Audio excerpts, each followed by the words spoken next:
আসসালামু আলাইকুম, welcome back to my channel. আমি তামান্না চলে আসলাম নতুন আরও একটা রেসিপি নিয়ে। আশা করছি বরাবরের মতো ভালো লাগবে। আজকে আমি ডায়েট স্পেশাল একটা রেসিপি তৈরি করব। তো যারা ডায়েট কন্ট্রোল করেন তাদের জন্য এই রেসিপিটা অনেক কাজে আসবে আশা করি। তো আমি এখন থেকে এই ধরনের আরও রেসিপি দিব। আমি আমার হাজব্যান্ডের জন্য যেহেতু এগুলো তৈরি করি প্রায় প্রতিদিনই। তো এটা হচ্ছে লেটুস পাতা। তো লেটুস পাতা আমি কিভাবে স্বাস্থ্যকর উপায়ে রান্না করেছি, রান্না বলতে ভাজি করেছি, সেটাই শেয়ার করব। তো লেটুস পাতার কিন্তু অনেক পুষ্টি গুণাগুণ আছে। সালাদের জন্য তো এটা বেস্ট। তো সালাদ করে খেলে আরও বেশি ভালো, বেশি পুষ্টি পাওয়া যায়। তো আমি আজকে আপনাদের সাথে খুব সহজভাবে শেয়ার করব। আশা করি আপনাদের কাছে ভালো লাগবে। পুরো ভিডিওটা জুড়ে আমার সাথেই থাকবেন। ছোট্ট একটা ভিডিও, যদি ভালো লাগে লাইক দিয়ে দিবেন। তো আমি এই যে লেটুস পাতা কিন্তু অনেক রকমের হয়। তো এটা এক রকমের। তো এটাকে আমি কেটে নেব, এভাবে করে ছোট ছোট করে কেটে নেব।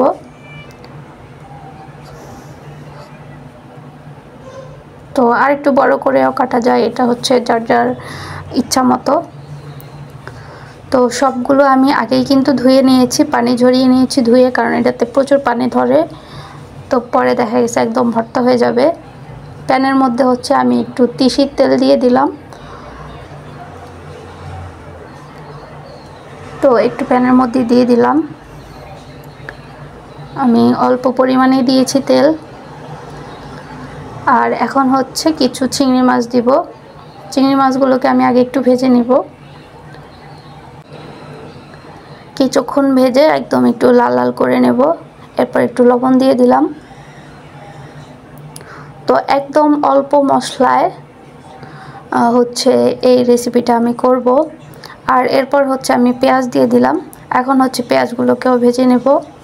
আর দিয়ে দিলাম কাঁচামরিচ, আর দিয়ে দিলাম কিছু রসুন কুচি। আর রসুন বেশি দিলে সমস্যা নেই, রসুন আমাদের শরীরের জন্য অনেক ভালো। তো আমি এখন এগুলোকে ভেজে নিব।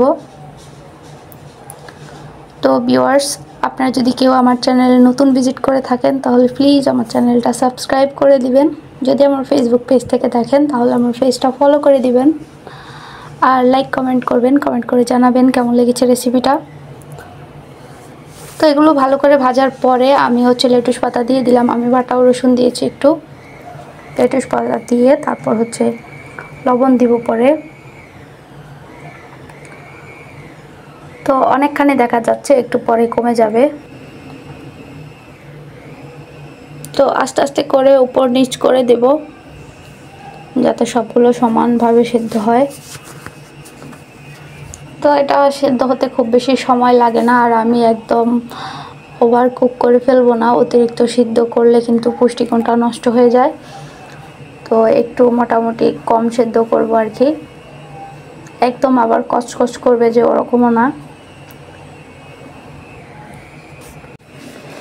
তো ছোট্ট একটা ভিডিও, প্লিজ কেউ স্কিপ করে দেখবেন না।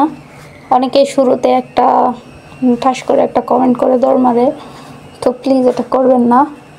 আর ছোট্ট একটা ভিডিও একটু দেখার চেষ্টা করবেন,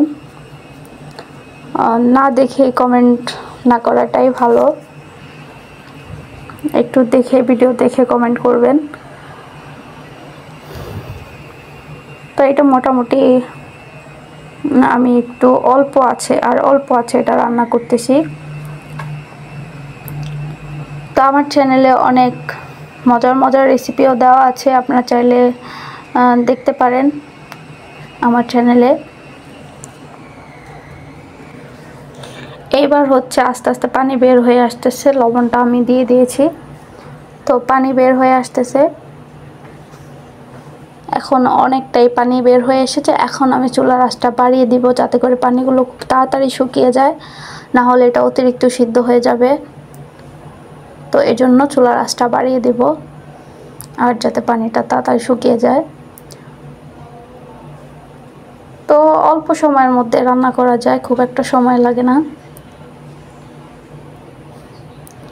আমি বারবার করে উলটপালট করে দিচ্ছি যাতে করে পানিগুলো তাড়াতাড়ি শুকিয়ে যায়।